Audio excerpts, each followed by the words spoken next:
ये INDI alliance क्या है? अभी दिल्ली के चुनाव चल रहे हैं, कल दिल्ली का चुनाव है। अब इंडिया अलायंस को लेकर किस प्रकार की भ्रामक स्थिति बनी हुई है आप देखिए।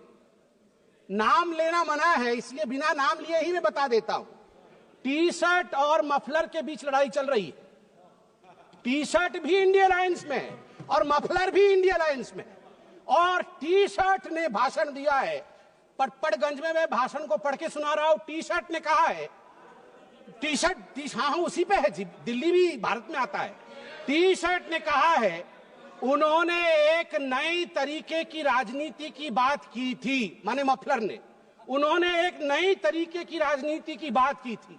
खंबे पर चढ़ गए थे स्वेटर पहनकर, छोटी सी गाड़ी में आया था। कौन सी गाड़ी थी? एल्टो थी। तो किसी ने पीछे से कहा नहीं वैगनार। अच्छा वैगनार से आए थे और सीधे शीश महल में जाके पार्किंग हुई है उनकी, सीधे शीश महल में। सबसे बड़ा घोटाला शराब घोटाला किया है, ऐसा नेता प्रतिपक्ष ने आम आदमी पार्टी के लिए भरे सभा में कहा है। और मफलर भी पीछे नहीं हटे, मफलर ने भी अटैक किया है।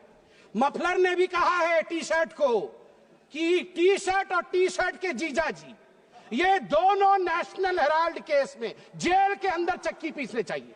ये टी शर्ट और टी शर्ट के जीजाजी बाहर कैसे? मफलर ने कहा है। अब आप बताइए, अगर इंडिया अलायंस के अंदर ये आप इनके रिश्ते को चाइनीज नूडल्स, ये नूडल्स भी इतना कॉम्प्लिकेटेड नहीं है जितना इनके इंडिया अलायंस का रिश्ता कॉम्प्लिकेटेड है। ऐसे में ये सपना देख रहे हैं कि कभी इनकी सरकार बनेगी तो वो भाषण करेंगे। आज चीन के विषय में तो 34 बार चीन का नाम लिया गया। चीन में मैन्युफैक्चरिंग, चीन में प्रोडक्शन, सब कुछ बताया गया। आज मैं हकीकत रखना चाहता हूं। सभापति महोदय, अटल बिहारी वाजपेयी जी की सरकार, मैं कागजात लेके आया हूं मैन्युफैक्चरिंग का। चीन की मैन्युफैक्चरिंग की बढ़ाई कर रहे थे आदरणीय राहुल जी।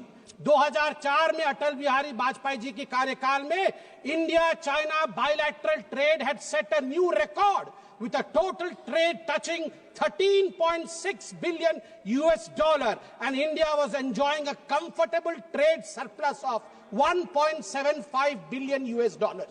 इंडिया का ट्रेड सरप्लस था, हम एक्सपोर्ट ज्यादा कर रहे थे, इंपोर्ट कम कर रहे थे, $1.7 बिलियन अधिक कमा रहे थे। मगर 2004 से 2014 तक 10 वर्षों में इनकी पार्टी ने ध्वस्त कर दिया उसे।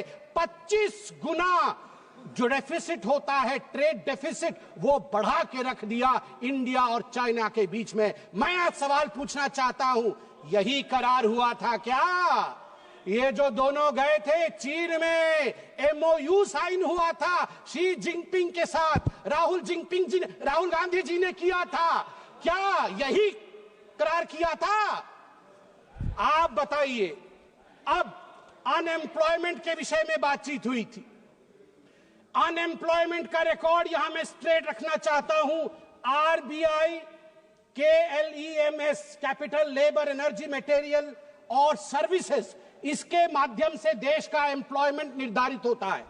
मैं आपको यहां आंकड़े दे दूं, जहां 2004 से 14 के बीच जब यूपीए की सरकार थी तो मात्र 2.9 करोड़ नौकरी दी गई थी। वही मोदी जी के 10 वर्ष के कालखंड में 2014 से 2024 के बीच 17 करोड़ की नौकरी दी गई है। 2.9 करोड़ वर्सेस 17 करोड़। यूपीए की कार्यकाल में एम्प्लॉयमेंट का ग्रोथ रेट मात्र 6% था और वही मोदी जी के कार्यकाल में 10 वर्षों से एम्प्लॉयमेंट का रेट 6% से बढ़ के 36%, 36% हुआ है। और कल राहुल गांधी बोल रहे थे कि यूपीए भी फेल हुई, एनडीए भी फेल हुई। अरे राहुल जी, यूपीए तो फेल हुई, आप फेल हुए मतलब यूपीए, वो आप जो है वो 8 तारीख को फेल होगी।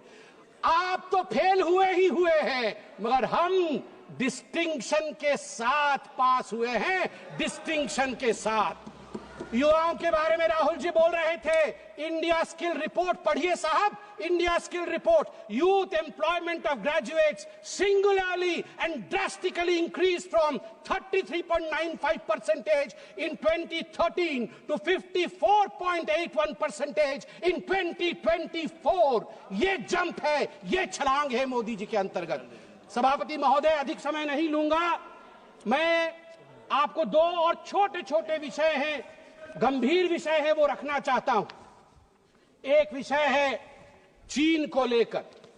चीन को लेकर कहा गया कि आर्मी और प्रधानमंत्री के बीच कहीं ना कहीं संबंध खराब है। चीन को लेकर कहा गया कि हमारी जमीन हड़प ली चीन ने।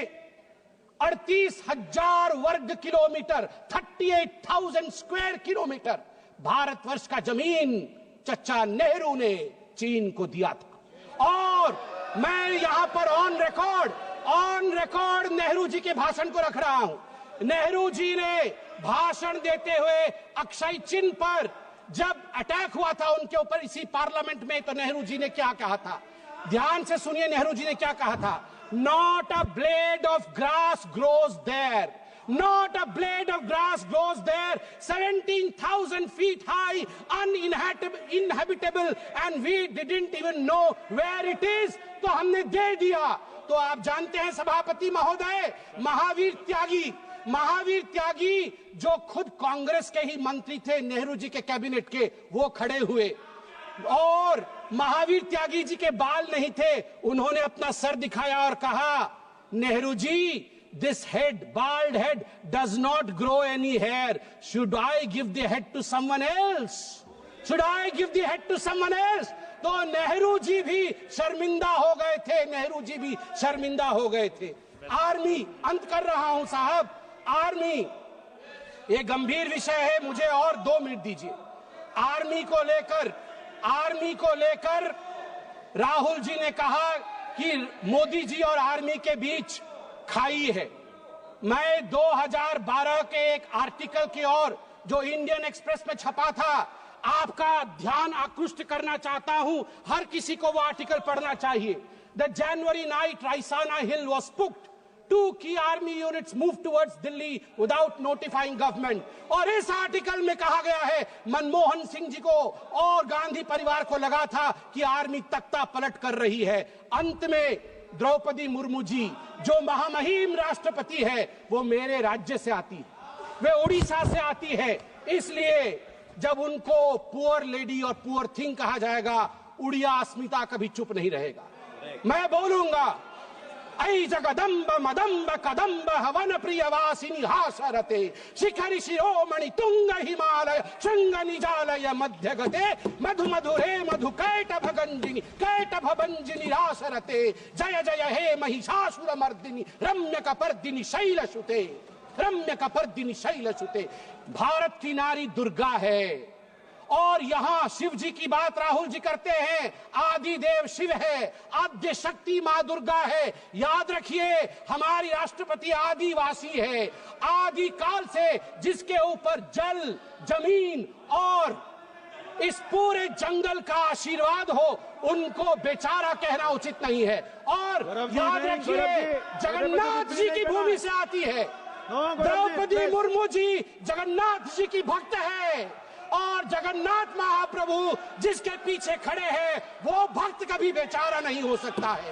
जहां पछारे जगन्नाथ छिड़ा है चंती से राष्ट्रपति के भी बेचारा है पारिबो नहीं। आज मु कहबाकू चाहे 4.5 कोटी ओडियां पक्षरे 4.5 कोटी ओडियां मौड़मणि होचंती महाप्रभु जगन्नाथ भक्त होचंती द्रौपदी मुर्मू को बेचारा कहचंती सोनिया गांधी कौन जानती द्रौपदी मुर्मू को विषय रे। सोनिया गांधी विरुद्ध रे प्रिविलेज बसरासु आ सोनिया गांधी क्षमा याचना करंतु। आज 4.5 कोटी ओडिया द्रौपदी मुर्मू पछरे पूरा ठिया ही चंती महाप्रभु जगन्नाथ आशीर्वाद। जय जगन्नाथ।